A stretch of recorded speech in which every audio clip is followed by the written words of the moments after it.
सूर्य मणि यंत्र के रूप में आपके सन्मुख लेकर आए हैं प्रोफेसर गुरदीप अरोड़ा जी। पूजा विधि से अभिमंत्रित कर प्रोफेसर गुरदीप अरोड़ा जी ने सूर्य मणि यंत्र को तैयार किया है। जो इंसान फोबिया यानी डर की बीमारी से पीड़ित है, उन्हें निडर बनाता है। नौकरी नहीं मिलती तो उसमें मदद करता है। जो रोज सूर्य मणि यंत्र के दर्शन करता है, यह सूर्य मणि यंत्र आपको कामयाबी की बुलंदियों तक पहुंचाता है। अपने अपनों का जीवन बदलने के लिए अपने घर ले आए अभिमंत्रित सूर्य मणि यंत्र। नमस्कार जी, मैं Shifali secret of your life program में आपका ढेर सारा स्वागत करती हूँ। एक बार फिर से आपके सामने हाजिर है एक नया एपिसोड लेकर। तो आज आप देख रहे होंगे कि हम प्रकृति के पास बैठे हैं। तो आज हम जिस जगह पे बैठे हैं उसके बारे में आपको बता ही देती हूँ। आज हम औरंगाबाद के कैलाश टेम्पल के बिल्कुल सामने बैठे हैं। तो कैलाश टेम्पल आज आपका मैंने बोल ही दिया, क्योंकि प्रोफेसर साहब ने बताया था कि आपको बोला गया था कि यहाँ पर आप बताइए कि हम कहाँ पे जा रहे हैं। तो हम प्रोफेसर साहब से जानेंगे कि आपने क्या क्या देखा और कहाँ की लोकेशन के बारे में आप बताना चाहते हैं। और आज हमने 12 ज्योतिर्लिंग जो है वो पूरे कर लिए। 12वां ज्योतिर्लिंग जो गृहनेश्वर है वो पूरा किया हमने। इससे पहले प्रोफेसर गुरदीप अरोड़ा साहब ने जो ज्योतिर्लिंग पूरे किए, उन्होंने दर्शन किए, वो आपको नहीं दिखाया गया क्योंकि तब ऑफलाइन था, तब थोड़ी सुख सुविधा कम थी। लेकिन आज जो है 12वें ज्योतिर्लिंग के आपको दर्शन करवाए जाएंगे, उसके बारे में बताया जाएगा। तो पहले स्वागत कर लेते हैं प्रोफेसर साहब का, क्योंकि बहुत बड़ा रहस्य जो है प्रोफेसर गुरदीप अरोड़ा साहब आज खोलेंगे। क्योंकि जैसे कि हमारे शो का नाम है the secret of your life, professor Gurdeep Arora साहब रिसर्च करते रहते हैं, खोज करते रहते हैं। लेकिन आज गृहनेश्वर के बारे में क्या रहस्य खोलेंगे, पहले स्वागत कर लेते हैं। प्रोफेसर बहुत बहुत स्वागत है आपका। नमस्कार प्रोफेसर, आज आपने 12 ज्योतिर्लिंग पूरे किए, यानी कि 12वां ज्योतिर्लिंग गृहनेश्वर ज्योतिर्लिंग, यानी कि इससे पहले आपने 11 पूरे किए। मैं आपको 11 ज्योतिर्लिंगों के नाम भी बता देती हूँ प्रोफेसर। आपको तो ऑलरेडी पता है, लेकिन जितने व्यूअर हमारे साथ जुड़े हैं सबकी इच्छा रहती है कि हम अपने जीते जी 12 ज्योतिर्लिंग जो है वो पूरे कर लें, दर्शन कर लें। शायद दर्शन मात्र से ही हमारी मुक्ति हो जाए, मोक्ष की प्राप्ति हो जाए, धन संपत्ति की प्राप्ति हो जाए। तो प्रोफेसर, पहला ज्योतिर्लिंग जो आपने देखा सोमनाथ, दूसरा मल्लिकार्जुन, तीसरा महाकालेश्वर, चौथा ओमकारेश्वर, पांचवा केदारनाथ, छठा भीमा शंकर, सातवां काशी विश्वनाथ, आठवां त्रिंबकेश्वर महादेव और 9वां नागेश्वर, 10वां वैद्यनाथ, 11वां रामेश्वर और 12वां ज्योतिर्लिंग जो आज आपने पूरा किया है वो गृहनेश्वर। प्रोफेसर, इसकी महत्ता क्या है गृहनेश्वर की, क्योंकि 12 ज्योतिर्लिंग आज आपके पूरे हो गए, तो इसकी महत्ता क्या रहेगी, क्या आपने देखा और इसका रहस्य क्या है? पहली बात तो मैंने इनाम रखा था, जो इंसान हमें बताएगा हम कहाँ जा रहे हैं तो उनको मैं कुछ ना कुछ ज़रूर दूंगा। शेफाली जी ने बता दिया लुधियाना से 1600 किलोमीटर है, लेकिन मैंने उलझाया आपको। मैंने कहा नहीं 1600 नहीं, 3000 भी हो सकता है, 3200 भी हो सकता है, 3100 भी हो सकता है। पिछले एपिसोड में मैंने बताया, लेकिन वाकई में वो 3100 था। कैसा था? Up down. क्योंकि अगर मैं उलझाता ना तो आजकल इंटरनेट का ज़माना है, लुधियाना से सीधी गूगल पे सर्च करता और सीधा पहुंच जाता है कैलाश टेम्पल। तो आज हम सबसे पहले मेरा जो लास्ट ज्योतिर्लिंग रहता था गृहनेश्वर महादेव, वो हमने देखा।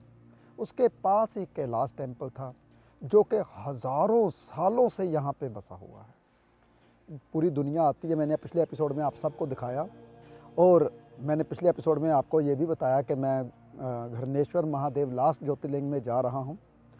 और सबसे बड़ी चीज़ यहाँ आके जो शांति, जो सुकून, थकावट, पहली बात तो आपको लग रहा होगा प्रोफेसर साहब इतनी दूर जाते हैं, शेफाली जी इतनी दूर जाते हैं, जो उनका स्टाफ है कितने लकी होगा जो इतनी दूर जाते हैं और कहाँ जाके कितना मज़ा आता होगा।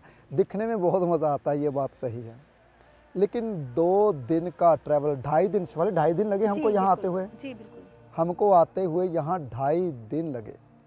गाड़ी में 2.5 दिन का वक्त बिताना ऐसा ही नहीं होता, क्योंकि रात को मैं सफ़र नहीं करता। तो ये बिल्कुल पास में ही है, कैलाश टेम्पल के सामने जगह बनी हुई है, वहाँ हम पार्क में बैठे हुए हैं। वहाँ हमने सोचा क्यों ना एक एपिसोड किया जाए। शेफाली जी कहते हैं मैं आपके 12 ज्योतिर्लिंगों के नाम बताऊंगी, आपने किए ऑफलाइन किए। तब हाँ भाई मेरे पास कैमरे अपने नहीं होते थे, तब मेरे पास इतनी सुख सुविधा नहीं होती थी। लेकिन आज हम दोबारा से ये सब चीज़ें देख रहे हैं। घरणेश्वर महादेव मैंने पहली दफ़ा देखा, लेकिन इसके बाद हम शनि सिंगनापुर जाएंगे, वो बिल्कुल पास में ही है, 100 किलोमीटर है। लेकिन वहाँ भी मैं गया हुआ हूँ, पहले गया था जब दरवाजे बिल्कुल नहीं होते थे, बड़ी शिला रखी हुई थी, बहुत अच्छा आनंद आया था। लेडीज़ को वहाँ जाने की अनुमति नहीं देते, वो बाहर लेडीज़ सामने खड़े होकर देखते हैं, दर्शन करते हैं। और तब धोती पहन के तब ऐसे कुछ किया था। आज देखते हैं क्या है क्या नहीं है, मुझे नहीं पता, क्योंकि आज का, तब मैं बात कर रहा हूँ तकरीबन ज़्यादा से ज़्यादा 15 साल पहले की। फिर उसके बाद साईं मंदिर, शिरडी साईं मंदिर भी हम जाएंगे, क्योंकि यहाँ बिल्कुल नज़दीक है। यहाँ 100 किलोमीटर 110 किलोमीटर वो है और 110 किलोमीटर साईं बाबा का मंदिर है। 200 किलोमीटर है, इतनी दूर आए हैं तो क्यों ना फिर वहीं भी जा आते हैं। और फिर हम वापसी होगी 3 दिन के बाद, यानी कि पूरा 1 वीक का हमारा ये टूर था। कोशिश हमारी यही होती है कि आजकल जब से शेफाली और जब से मेरा स्टाफ बड़ा है, तो यही होता है कि कैमरे के साथ लेकर चलूँ, सबको साथ लेकर चलूँ। जो जहाँ मैं जाता हूँ वहाँ मैं आप सबको लेकर जाऊँ। हाँ, जिन लोगों ने बताया उनको नाम तो ज़रूर मिलेगा, सबको पता है। लेकिन मैं जाकर देखूंगा किन किन लोगों ने बताया, किन किन नहीं। हमने अभी एपिसोड रिलीज़ करने हैं, सभी स्टेप बाय स्टेप करेंगे और स्टेप बाय स्टेप आपके पास ये पहुंचेंगे सभी एपिसोड। हम ये देखिए आप, हमने ट्रैवल भी करना होता है। लगता है कि हमने कल जो घूमा कैलाश टेम्पल, वो धूप में खड़े होकर, यहाँ तो जून जुलाई का महीना लगता है, क्योंकि यहाँ का टेम्परेचर तकरीबन 30-32 डिग्री था, कल 35 डिग्री के करीब था। तो धूप में खड़े होकर हमने शूटिंग की वहाँ पे भी, और लगता है दूर से भी बहुत अच्छा है, लेकिन बहुत कठिन है। शूटिंग करना बहुत कठिन है। लेकिन अगर मैं आपको ना घुमाऊँ, आपको ना लेकर जाऊँ, तो मुझे भी ऐसा लगता है मेरा परिवार पीछे क्यों रह गया। वो भी जाएगा, वो भी देखेगा मैं कहाँ कहाँ बैठता हूँ, कहाँ कहाँ जाता हूँ, और ये आपके लिए सब कुछ करता हूँ। अगर मैंने अकेले में जाना होता तो पहले मैं अकेला घूम ही चुका हूँ सब कुछ। अकेले में जाता, हवाई जहाज़ में जाता, तकरीबन 1 घंटे में यहाँ पहुँच जाता, दर्शन करता, शाम को या अगले दिन फिर चलता। अगर मुझे पैसों का लालच होता तो फिर हम अगले दिन चलते, यहाँ पे एक एपिसोड कर लेते, फिर अगर अगले दिन चलते, जहाज़ पे चढ़ते, वापस चले जाते। मैं अपनी जो दिन की रूटीन है वो क्यों ख़राब करूँ। अब 1 वीक की मैंने रूटीन ख़राब की अपनी। जो मेरे परिवार मेरे साथ जुड़ा हुआ है वो सब कुछ मेरे को याद कर रहा है। चलो कोई बात नहीं, आ रहा हूँ। तकरीबन अभी 3 दिन और लगेंगे, 4 दिन और लगेंगे हमें यहाँ घूमते घूमते।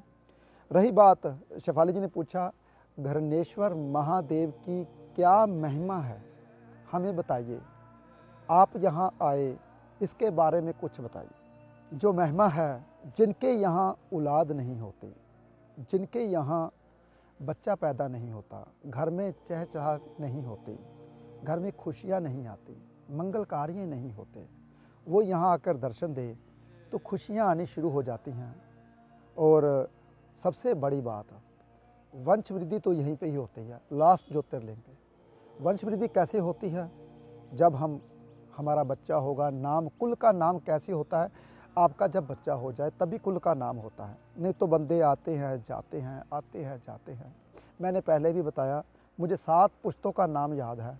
अगर मेरे बाप ना होता तो मैं आगे पैदा कहाँ से होता, किस घर में होता, मुझे किस कुल का पता था। नथु राम मेरे दादा का नाम, कांची राम, कालू राम, मुंशी राम। देखिए, ये अगर पुश्तें थी तभी तो मेरे को याद है, अगर पुश्तें ही नहीं थी तो कहाँ याद रहती है। अब मेरा बेटा हरदीप, मेरा पोता समरदीप, देखिए ये आगे की आगे वंश वृद्धि तभी होती है जब हम धार्मिक यहाँ पे जाके हम यज्ञ करते हैं, रुद्राभिषेक करते हैं। वैसे तो हम हर महीने पंडित जी को साथ में बिठाकर हम हवन करते हैं, लेकिन वहाँ आने का आनंद ही कुछ और है। मुझे ये पता चला कि ये चीज़ बची कैसे रही। बहुत सुंदर मंदिर है, हमने पिक्चर भी खिंचवाई है, दिखाते हैं आपको। जब हम इंटर करने वाले थे तो फिर हमने इंटर किया, आपको तो वीडियो देखी है, आपको तो पता ही है सब कुछ। वहाँ अंदर कैमरा अलाउड नहीं है, इसलिए हम अंदर कैमरा नहीं लेके जा सके। यहाँ पे पार्क में बैठ के हम एपिसोड किया। वहाँ हाँ, कैलाश टेम्पल में जाके हम एपिसोड कर सकते थे, वहाँ हमने किया जहाँ जहाँ हम जा सकते हैं। लेकिन कुछ चीज़ों पर, कुछ जगहों पर हमें अनुमति लेनी पड़ती है कैमरा लेके जाने की। बहुत कठिन है शूटिंग करनी, लेकिन आपको लगता है कि बहुत आसान है। चलो जी। आपको साथ लेकर चलते हैं, जहाँ जहाँ मैं जाता हूँ कोशिश करता हूँ। यहाँ पे भी हम पार्क में भी बैठे हैं, तो आपको क्या लगता है कि पार्क में बैठ के ऐसे शूटिंग हो जाती है? लोग आते हैं, देखते हैं क्या कर रहे हैं, क्या नहीं कर रहे, ये कौन है। कुछ लोग तो हमें फ़ोटो खिंचाने लगे, उनको पता ही नहीं है ये कौन है। उनका कहना है कि कहीं ये मूवी वगैरह शूट कर रहे हैं, कहीं बम्बई से या एक्टर वगैरह से है। वो हमारे पीछे पीछे आते हैं, हमारे साथ पिक्चर, उनको नहीं पता। लेकिन सबके सामने शूटिंग करनी बहुत कठिन होती है जी। सबके सामने पूरी दुनिया देख रही होती है, पूरे सबके सामने ये दिखाना कि हम क्या करने आए हैं, ये दिखाना, आपको साथ लेकर जाना बहुत कठिन होता है। लेकिन आपके लिए सब कुछ करना पड़ता है। आप मेरा परिवार हो, मेरे साथ जुड़े हुए हो, तो जितनी भी महिमा है वो मैं आप सबको बताता रहूँगा जहाँ जहाँ मैं जाता हूँ। जी प्रोफेसर साहब, ये 2.5 दिन का जो सफ़र था गाड़ी के ऊपर, यानी कि लुधियाना से हम 1600 किलोमीटर चल के आए ये ग्रेनेश्वर महादेव मंदिर देखने के लिए, ये 12वां ज्योतिर्लिंग पूरा करने के लिए, क्योंकि हमारी क्या सबकी इच्छा रहती है कि हम लोग ज्योतिर्लिंग के दर्शन करें। तो प्रोफेसर साहब, ये आपने जो ट्विस्ट छोड़ा था वो आज कंप्लीट हो गया। हम उनके घरों में गिफ्ट भी पहुंचाएंगे जिन्होंने मतलब इस सवाल का जवाब दिया। तो प्रोफेसर साहब, घृणेश्वर महादेव ये 12वां ज्योतिर्लिंग, जब शादी हो जाती है ना प्रोफेसर साहब, 1 साल हो जाता है तो लोग पूछते हैं अच्छा बच्चा नहीं हुआ, क्या हो गया, शायद इंटरनली प्रॉब्लम होगी या ऐसे होगा। कई बार पति पत्नी में डिसाइड होता है कि हम 2 साल 3 साल बच्चा नहीं करते, लेकिन वो डिसाइड तो कर लेते हैं, लेकिन बाद में क्या होता है, बच्चा होता ही नहीं। पहले तो हम कहते हैं परहेज़ कर लो, ऐसा हो जाएगा, मतलब कुछ टाइम बाद कर लेंगे, लेकिन जब थोड़ा गैप डल जाता है तो बच्चा नहीं होता। कोक कई बार होता है कि कोक बंध जाती है। कि प्रोफेसर 12वां ज्योतिर्लिंग के अगर दर्शन करे कोई करे, यहाँ पे आके पूजा आराधना करे, क्या उसके घर में बच्चा हो जाता है? बहुत अच्छा शेफाली जी, आपने बहुत अच्छा ये क्वेश्चन था मेरे लिए, और आपके लिए तो बहुत ज़्यादा अच्छा होगा। शेफाली, जब इंसान की मैरिज होती है ना, तो इंसान में जोश होता है। वो जोश में जो बच्चा पैदा होता है वो तंदुरुस्त रहता है। जब हम गैप डालते नहीं, अभी हमने घूमना है, अभी हमने फिरना है, अभी हमने यहाँ जाना है, अभी हम सेटल हो जाएं, सेटल इंसान कभी नहीं होता। सेटल इंसान तभी होता है जब उसका बच्चा हो जाता है। पहली बात तो आधा सेटल तब होता है जब शादी हो जाती है, उसके बाद आधा तब सेटल होता है जब बच्चा हो जाता है। वो क्यों? क्योंकि जिम्मेवारियां उसके ऊपर बढ़ जाती हैं। उसको ये लगता है कि मैंने यार कामयाब होना है। कैसे कामयाब होना है मुझे नहीं पता, मैंने भागना है भागना है भागना है भागना है। वो दिन रात भागता रहता है। देखिए, मैं शेफाली जी को कल ही बोल रहा था, मैंने कहा अभी ना मैंने कमा लिया जितना कमाना था, अब मुझे ज़रूरत है ऐसा घर बनाने की जहाँ बहुत बड़ा पार्क हो, आनंद से रहूँ, मैं काम नहीं करना चाहता।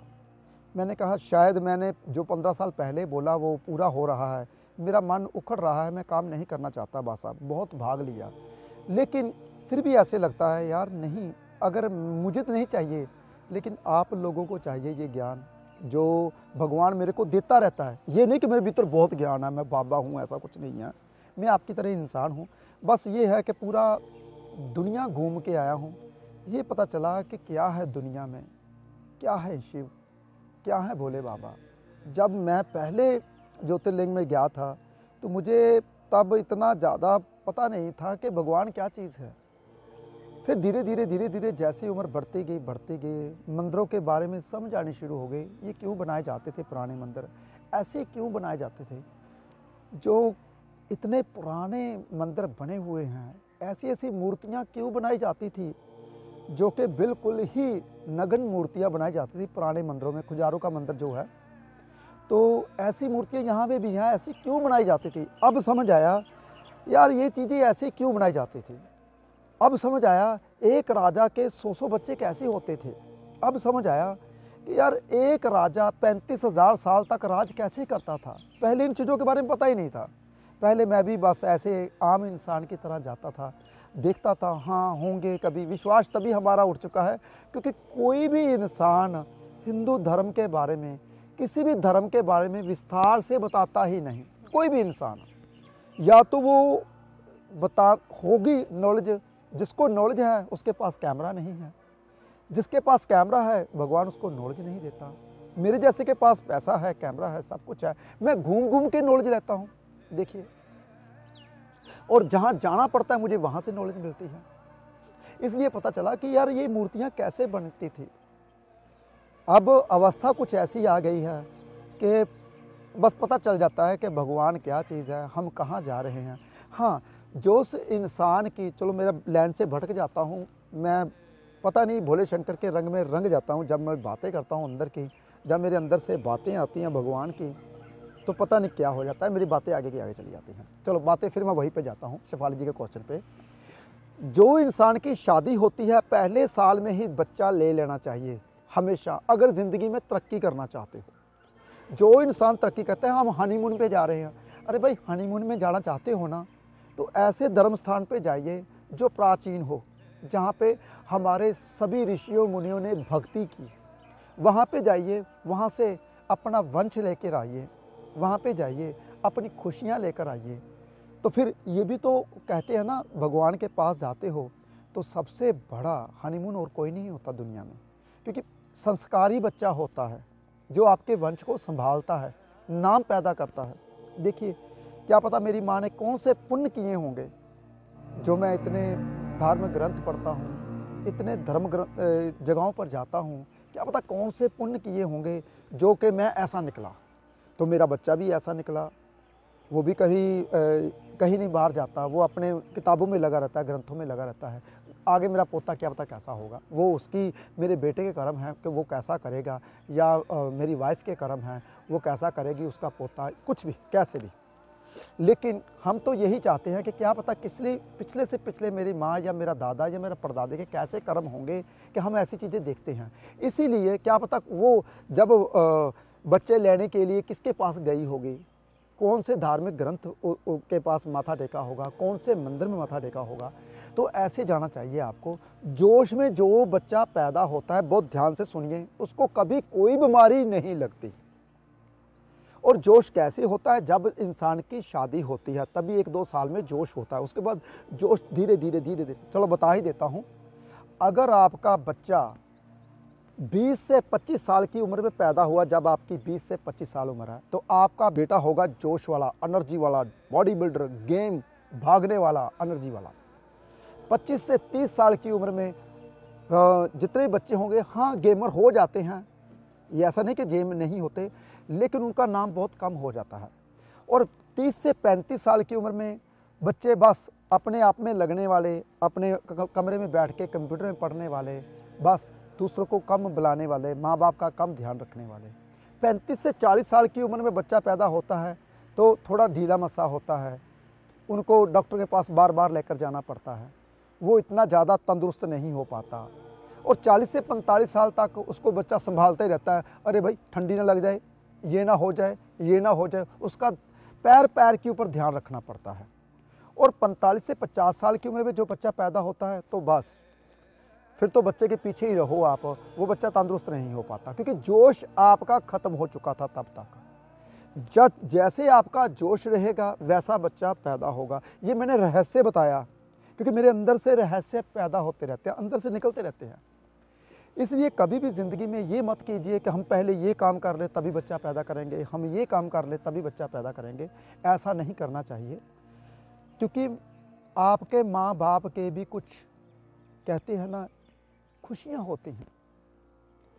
जैसे कि दुनिया में सबसे प्यारा, कहते हैं, अपनी औलाद होती है, उससे भी प्यारा पता क्या होता है, औलाद की औलाद होती है। वो कैसे? क्योंकि जब बंदे की उम्र 40-45 साल आती है, 50 साल के करीब आती है, छोटे बच्चे को खिलाने को दिल करता है। तब छोटा बच्चा कौन होता है? तो आपके बेटे का बेटा होगा या बेटे का कुछ, बेटी का बेटा होगा, कुछ भी। तो छोटे बच्चे को खिलाने की कोशिश करता है, वो सबसे प्यारा लगता है। तो आप अपने माँ बाप की खुशियाँ को ख़त्म करते हो, जब कि आपके माँ बाप चले जाते, फिर उसके बाद बच्चा पैदा करते हो जो कि दादा दादी का मुँह ही नहीं देखते। इसलिए शादी के तुरंत बाद ही बच्चा लेना चाहिए। रही बात घृणेश्वर महादेव की, अगर नहीं पैदा होता तो यहाँ आके माथा टेकिए, यही इसकी महिमा ही यही है। ये आपकी गोद को हरी कर देते हैं। ये भोले शंकर ऐसे हैं, आपके घर में मंगल कार्य ला देते हैं। जी प्रोफेसर साहब, बात आती है बच्चों की, बात आती है परिवार की, बात आती है वंश वृद्धि की। कई बार ऐसा होता है कि पहली बेटी पैदा हो जाती है, फिर बेटे के चक्कर में फिर बेटी पैदा हो जाती है, फिर बेटे के चक्कर में बेटी पैदा हो जाती है। ऐसे ऐसे करते लेडीज़ की उम्र जो है वो 40 साल के करीब हो जाती है। फिर 3-4 बेटियों के बाद फिर बेटा पैदा होता है। क्या वो बेटा तंदुरुस्त नहीं होता? शिवाली जी, ऐसा नहीं होता, क्योंकि मैं आपको बताता हूँ, बेटी पैदा हुई या बेटा पैदा हुआ, कुछ भी, यानी कि आपका कहने का मतलब है 3 बच्चों के बाद जो बच्चा पैदा होता है वो तंदुरुस्त नहीं रह पाता। बिल्कुल रह पाता है, लेकिन वो लाडला होता है, उसे हम तंदुरुस्त रहने नहीं देते और उसे हम नीचे छोड़ते ही नहीं हैं। ऐसा कुछ नहीं है। जब कभी आपके 4 बच्चे पैदा हुए तो कम से कम 7 साल तो निकल गए। जी बिल्कुल। मान के चलो 7-8 साल निकल गए, चलो 10 साल में लगाता हूँ, 10 साल के बाद बच्चा पैदा हुआ, यानी कि 33 साल की उम्र में या 35 साल की उम्र में बच्चा पैदा हुआ। जी बिल्कुल। वो बच्चा हाँ तंदुरुस्त होगा अगर आप उसका ध्यान कम रखोगे। हम कहते हैं कि ये बच्चा हमारा बहुत ज़्यादा लाड से हुआ, मन्नतों से हुआ, उसको संभाल के रखते हैं, उसे हम तंदुरुस्त रहने ही नहीं देते, हम रोने ही नहीं देते। चलो मैं आपको ये बता दूँ शिफाली जी, आप हंसोगे, आप भी, मेरा परिवार भी हंसोगे। सबसे ज़्यादा मैं रोया हूँ। छोटे होते हुए बहुत रोता था, बहुत रोता था। क्यों? क्योंकि मेरी माँ, हमारी ना गाय भैंस होती थी हमारे घर में, मेरी माँ दूध खुद निकालते थे, मेरा फादर था लेके आता था, और हमारा ट्रांसपोर्ट का काम था, और वो मेरे फादर बाहर जाते थे और चारा वगैरह बाज़ार से लेके आना, कुछ करना। मेरी माँ अकेली थी, मेरा भाई जो बड़ा था, मेरा भाई था 5-6 साल बड़ा था, वो मेरी मदर के साथ जाता था। यानी कि मेरा ध्यान रखने वाला, तब तो नौकर नाकर, हम इतने अमीर घर से नहीं हैं, पीछे से हम इतने अमीर बिल्कुल भी नहीं हैं। तो मेरे को अकेले को छोड़ देता तो मैं रोता रहता था, बहुत रोता था। और कुदरती भगवान की कृपा से रंग भी मेरा ऐसा था तो मैं बहुत रोता था। लेकिन एक बात और बता दूँ आप सबको, तभी मेरा दिमाग इतना ज़्यादा है, मैं बहुत पहले से सोच रहता हूँ हर चीज़ को। वो क्यों सोच लेता हूँ? क्योंकि छोटे होते जो बच्चा रोता नहीं है उसकी नसें नहीं खुलती, उसकी दिमाग की नसें बंद ही रहती है जो बच्चा रोता नहीं है। बच्चे को रोने से, कहते हैं ना जब बच्चा पैदा होता है, ये रोया नहीं, रुलाना जरूरी है, क्योंकि नसें खोलनी जरूरी होती है। हम खोलने ही नहीं देते, बच्चे को रोने ही नहीं देते, ना चुप चुप चुप चुप ऐसे गिला देते। ऐसा बिल्कुल भी नहीं करना चाहिए। बच्चे को रोना भी चाहिए, रोना बच्चे की सेहत के लिए बहुत ज़्यादा फायदेमंद होता है। तो शेफाली जी, मैं बहुत रोया हूँ, ये मैंने अपनी हकीकत बता दी छोटे होते हुए। जी प्रोफेसर साहब, क्या होता है, पहले आजकल के माँ बाप तो बहुत समझदार है, कम से कम 3-4 साल का गैप डाल देते हैं। लेकिन पहले जो माँ बाप हुआ करते थे तो वो इतने समझदार नहीं हुआ करते थे। एक बच्चा हुआ, 1.25 साल बाद दूसरा बच्चा हो गया। तो नेचुरली बात है, उन बच्चों का दिमाग मुझे लगता है ज़्यादा तेज है। जैसे कि हम लोग भी थे घर में, तो मेरा भाई और मेरे में शायद 1.5 साल का फर्क अंतर है। तो हम, मेरी मम्मी भी कहती, मैं कहती थी रोते रहो क्योंकि मैंने काम करना है। तो तभी आप तेज दिमाग के पहले ना शिफाली जी काम करने वाले नहीं होते थे हमारे घर में, क्योंकि हम हमारे मदर्स करते थे।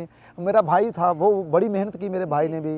वो जो चारा होता था हम खुद काट के लेके आते थे। हमारे पहली तो नहीं थी हमारे पीछे से, जो हमारी पुरखों की पहली थी वो ख़त्म हो गई थी। हमारे जो दादा परदादा थे उन्होंने ख़त्म कर दी थी, और जो हमारे हिस्से में नहीं आई, फिर हम एक खेत लेते थे, उसको क्या कहते हैं कि वो खेत लीज पे लेते थे हम।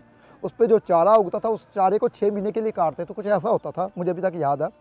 तो हम वो चारा काटते थे, बरसीन जो होती है बार बार उगती रहती है, वो हम एक दफ़ा काटते थे दोबारा फिर उग जाती थी, क्योंकि हमने लिया होता ठेके पे, तो हम खुद काट के लेके आते थे। ऐसे ही मेरा ब्रदर था, वो बहुत मेहनत करता था, मेरा भाई था। तो हमने बहुत मेहनत की है, बहुत छोटे लेवल से ऊपर आए हैं। तो ये चीज़ें भूलाने वाली नहीं हैं। भगवान जो है इंसान देता है, लेकिन तभी देता है अगर आपके कर्म अच्छे हैं, तभी देता है ये सभी खुशियाँ। अगर आपके कर्मों में सच्चाई है, सच्चाई होनी बहुत ज़्यादा ज़रूरी है। तो मैं अपने बारे में जो भी बोलता हूँ सच बोलता हूँ, क्योंकि मुझे ऐसा लगता है कि पता होना चाहिए कोई इंसान छोटे से ऊपर तक तभी आ पाता है अगर आप भगवान को भीतर से जानते हो, भीतर से मानते हो और सबको अपना समझते हो। मुझे जितने भी मेरे साथ चल रहे हैं, मैं सबको अपना समझता हूँ, ध्यान रखता हूँ। आप सुन के हैरान हो जाओगे, सुबह की चाय मैं ही बनाता हूँ सबके लिए। क्यों शिफाली, सच बताना दिल से? जी बिल्कुल। और मुझे शौक है काम करने का, पता नहीं क्यों। मैं सुबह उठता हूँ, मैं बताता हूँ, क्योंकि मैं जब भी साथ चलता हूँ, पंडित जी को साथ लेके चलता हूँ, सनी को साथ लेके चलता हूँ, सबको, अरे भाई आ जाओ, चाय बना दी आपकी, ठंडी हो रही चाय, क्योंकि मुझे शौक है काम करने का। देखिए, तो ऐसा नहीं, दिल से मैं प्यार करता हूँ सबको। तो मुझे अच्छा लगता है कि मैं काम करता हूँ, तो मुझे अच्छा लगता है, सबको खिलाना पिलाना अच्छा लगता है मुझे। तो इसलिए अगर आप भी खुशियाँ चाहते हो, आप भी चाहते हो कि आपके घर में खुशियाँ आएँ, गृहनेश्वर महादेव आइए और खुशियाँ लेकर जाइए। हम तो लेकर जा रहे हैं, आगे हम शनि मंदिर जाएंगे, उसके आगे हम साईं बाबा के मंदिर जाएंगे, फिर नासिक से होते हुए फिर वापस जाएंगे। चलो देखते हैं कितने दिन और लगते हैं। जी प्रोफेसर, गृहनेश्वर महादेव जब हम गए थे उस टेम्पल में, तो उसमें छोटे छोटे ना 4 दरवाजे थे। तो आप बता रहे थे ये 4 दरवाजे जो हैं अर्थ, धर्म, काम, मोक्ष के दरवाजे हैं। तो प्रोफेसर वो इतने छोटे दरवाजे की सिर झुकाकर अंदर आना पड़े, लेकिन वो आजकल दरवाजे उन्होंने बंद कर रखे हैं, एक ही बड़ा दरवाजा लगा रखा है, लेकिन उसका अर्थ क्या है? शेफाली जी, पहले जो छोटे दरवाजे बनाए जाते थे उसको हमेशा इसलिए बनाए जाते थे, जो भी इंसान, चाहे वो राजा हो चाहे वो रंक हो, मुगल साम्राज्य से ये क्यों बचा रहा? क्योंकि उसको भीतर आने के लिए सिर को झुकाना पड़ता था, तो वो भीतर आ नहीं सके, ये तभी बचे रहे ऐसे मंदिर। तो छोटे दरवाजे चारों तरफ इसलिए बनाए जाते थे ताकि कोई भी इंसान आता है तो कि उसको पता चले वो कौन से दरवाजे से आता है, उससे पता चले ये कौन सा दरवाजे से आ रहा है, ये कौन सा इंसान है, इसकी प्रकृति कैसी है। देखिए 4 दरवाजे इसलिए बनाए, वैसे तो 4 थंब होते हैं हमारे, जैसे धरती भी 4 थंब पे टिकी हुई है और इंसान भी चारों थंब पे टिका हुआ है, ऐसे ही 4 दरवाजे बनाए जाते थे।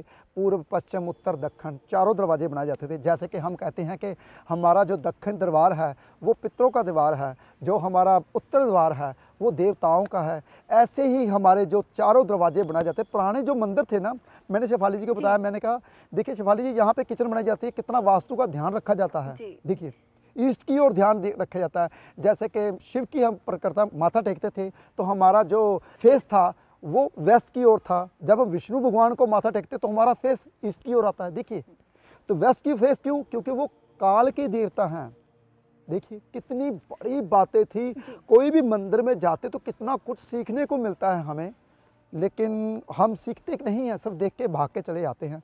लेकिन मैं तो कुछ ना कुछ सीख के लाता हूँ, अपने भीतर नहीं रखता, साथ के साथ आपको बता देता हूँ। जी प्रोफेसर, हमने 4 दरवाजे देखे, धर्म, अर्थ, काम, मोक्ष के, और लक भी जो है वो भी 4 अक्षर का बना हुआ है। अगर लक है तो सब कुछ है।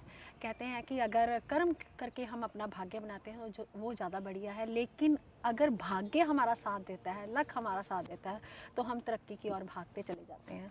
तो प्रोफेसर ये ग्रीनेश्वर महादेव की जो महिमा है, शायद ये 12वां ज्योतिर्लिंग, बहुत सारे जोशियों ने बता रखा होगा शायद यूट्यूब पे, लेकिन आपका विस्तार करने का जो तरीका है वो अलग है। इसीलिए हम सीक्रेट जो है वो खोलते जाते हैं, और हमारा secret of your life program का यही मंतव्य है, आपके लिए रहस्य हम खोलते जाएँ और प्रोफेसर साहब से हम पूछते जाएँ, क्योंकि ये छोटी छोटी बातें जो है ना हमारे जीवन को पूरा कर देती हैं। हमारे ज़िंदगी जीने का तरीका जो है वो कभी भी अधूरा नहीं रहता। अगर आपको ये एपिसोड अच्छा लगे तो ज़्यादा से ज़्यादा लोगों तक शेयर कीजिए, ताकि आपका ज्ञान तो बढ़े ही बढ़े, साथ में दूसरों का भी ज्ञान बढ़े। और कमेंट में आपने ओम नमः शिवाय लिखना मत भूलिएगा, यही मंत्र जो है वो इच्छाओं की पूर्ति करवाता है। तो आप अपना ध्यान रखें, खुश रहें, स्वस्थ रहें। आज के लिए इतना ही, नमस्कार।